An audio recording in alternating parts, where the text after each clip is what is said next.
One Zambia, one nation. This is Zanis News. To present, my name is Henry Himonde. A look at the top stories in our news. Chongwe livestock farmers receive equipment.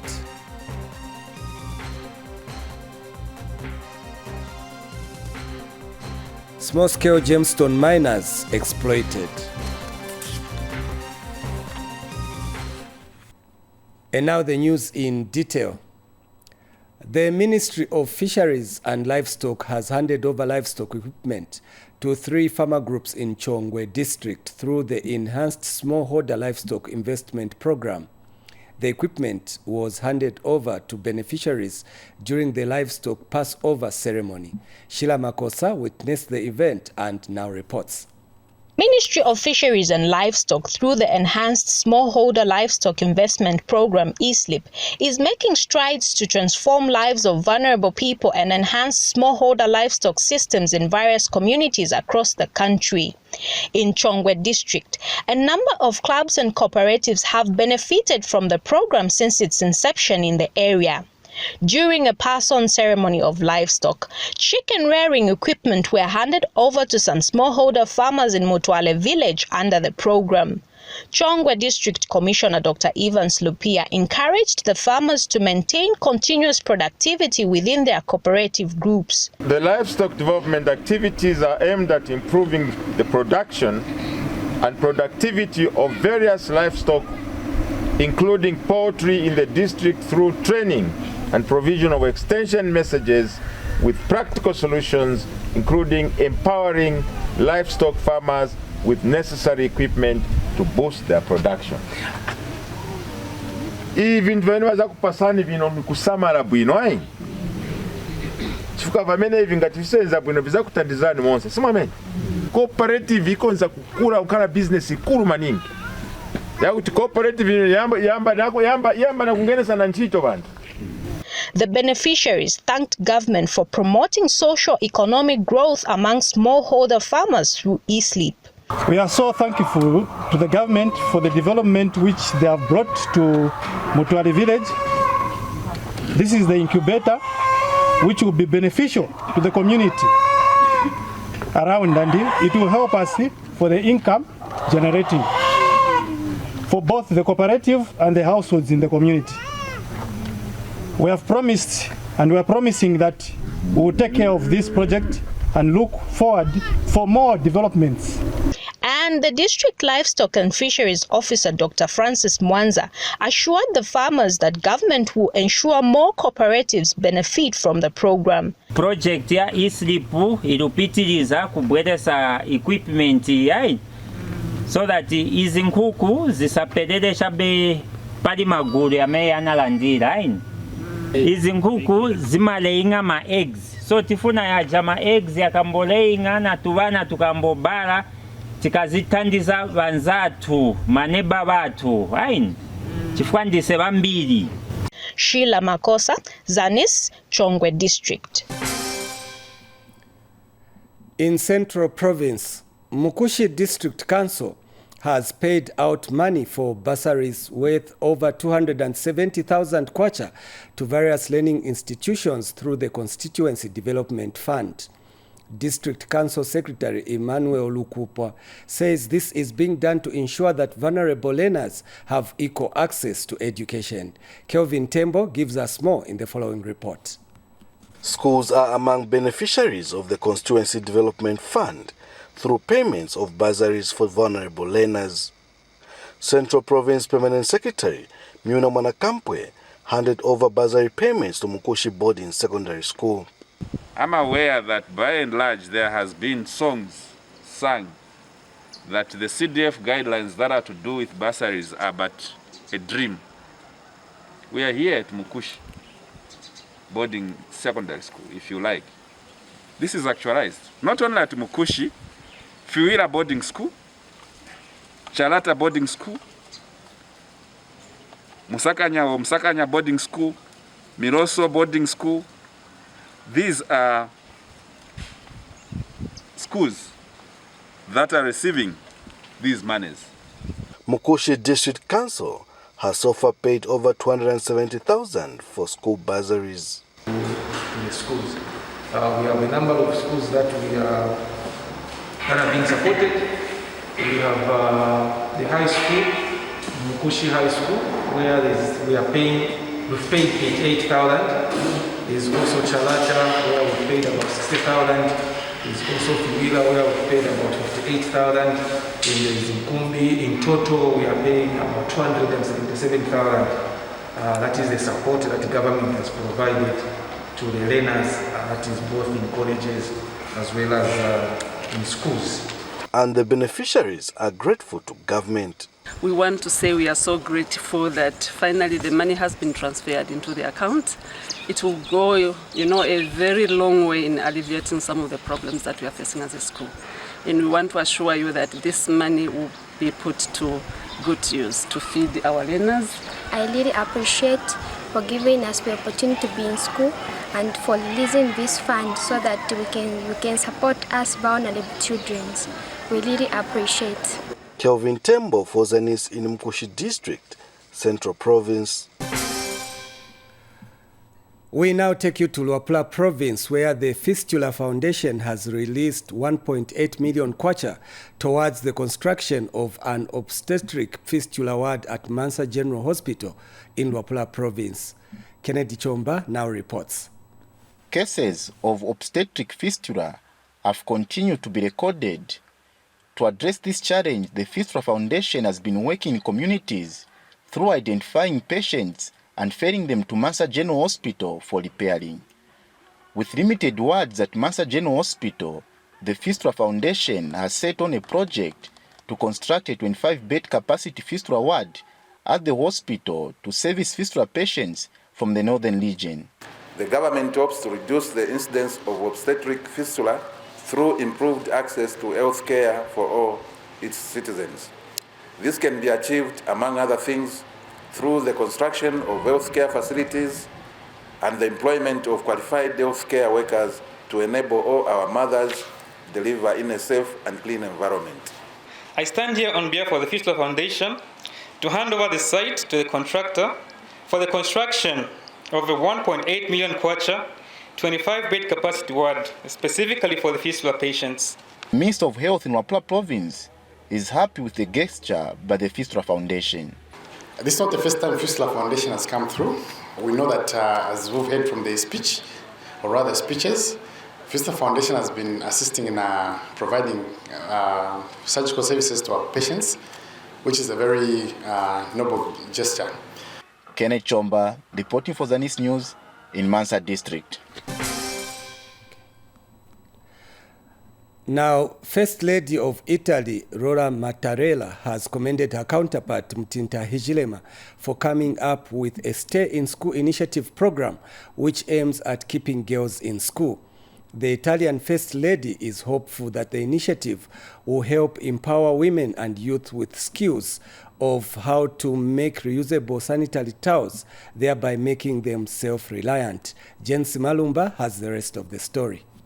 First Lady Mutinta Hichilema today met her Italian counterpart, Laura Mattarella, at Pamozi Hotel in Lusaka, where they held a closed-door meeting.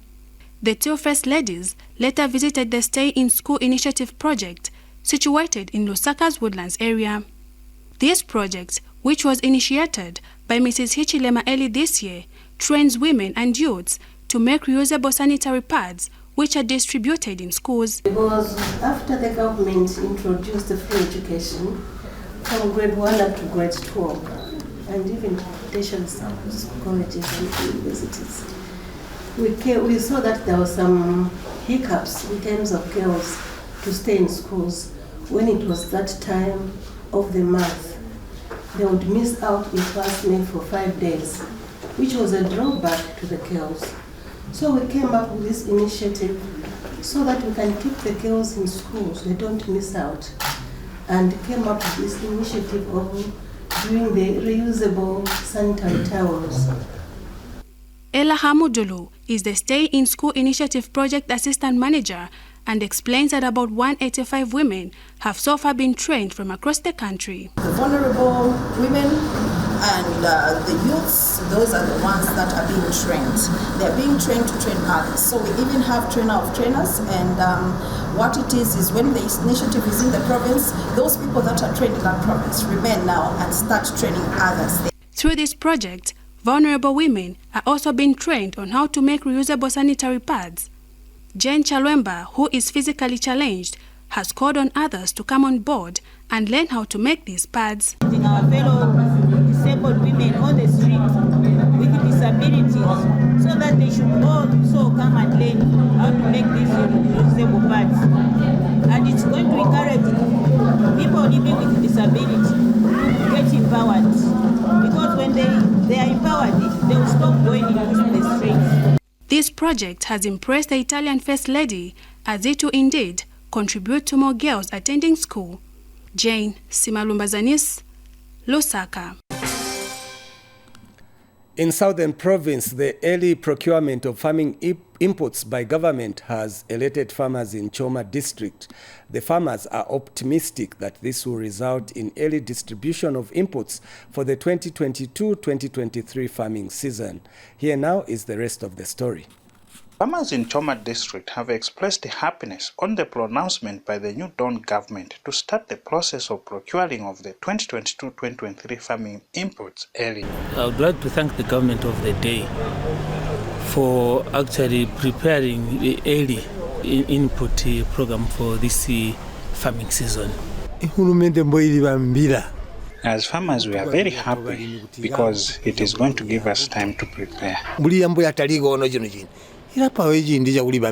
Minister of Agriculture Ruben Mutolo gave this ministerial statement in Parliament. I am happy to inform the House and this respected chamber that the ministry has commenced procurement of inputs for the 2022-2023 agriculture season.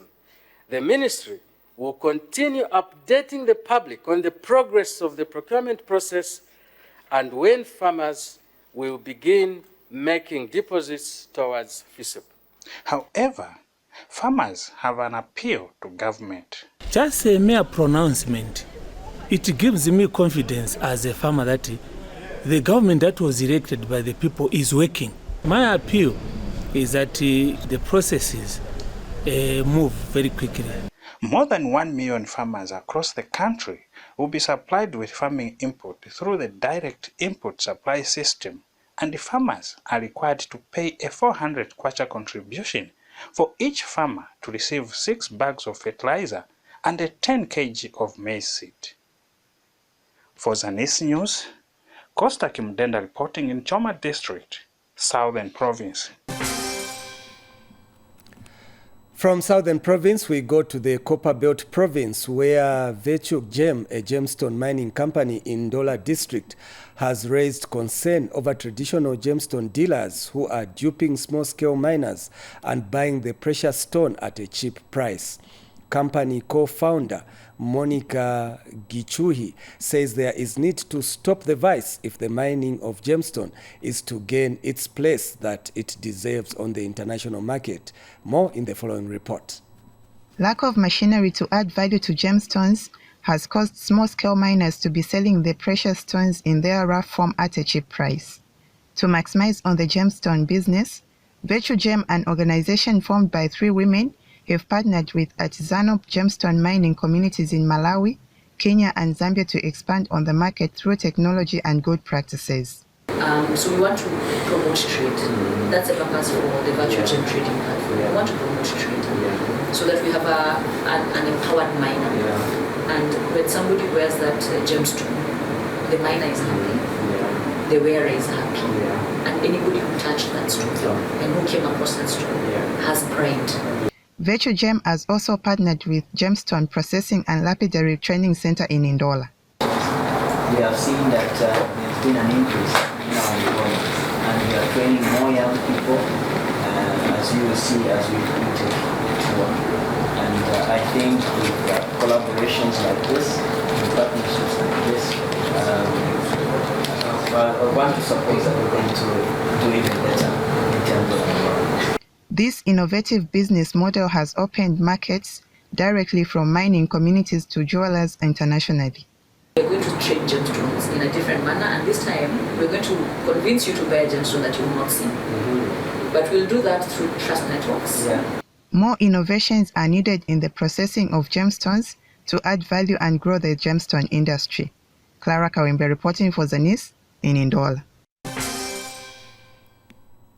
And finally, sports. The Football Association of Zambia FAZ in Northern Province has awarded referees in the region for their outstanding work during the 2021-2022 football season. FAZ Provincial Chairperson Mwansaka Pyanga has, however, cautioned referees against engaging themselves in activities that jeopardize their line of duty. Taonga Nkoma filed in the following report. The Football Association of Zambia, FAZ, in Northern Province, has held an award gala to recognize the outstanding works of its referees in the province for the 2021-2022 soccer season. This becomes the first time a province has held a ceremony to award the outstanding works of its match officials. FAZ chairperson used this occasion to indicate his administration's plan to improve the level of officiating. We value and understand the importance of independence, especially when it comes to officiating. We also just want to put it on clear record that we will not hesitate to take very stiff and tough punishment on any match official who shall be found wanting. Kasama District Commissioner Elizabeth Goma graced the occasion. I've seen a good number of match officials present who are of young age, confirming that the future of Northern football is bright. So I urge you, you are still young, you have a future in whatever you are doing, so please be an honest person. Meanwhile, Provincial Referees Coordinator Triwell Nyurenda, who is also the first ever FIFA International Assistant Referee in Northern Province, was given a FIFA Recognition Award. As referees, I think we are mainly tempted into the issue of bribes and so forth. But I can caution you to always refrain from such if we are to keep developing as a province. 32 referees in the province were awarded in various categories. Taonga Nkoma reporting for Zanis in Kasama District, Northern Province. That sports item brings us to the end of the news, but before we go away, another look at the top stories. Chongwe livestock farmers have been empowered with equipment.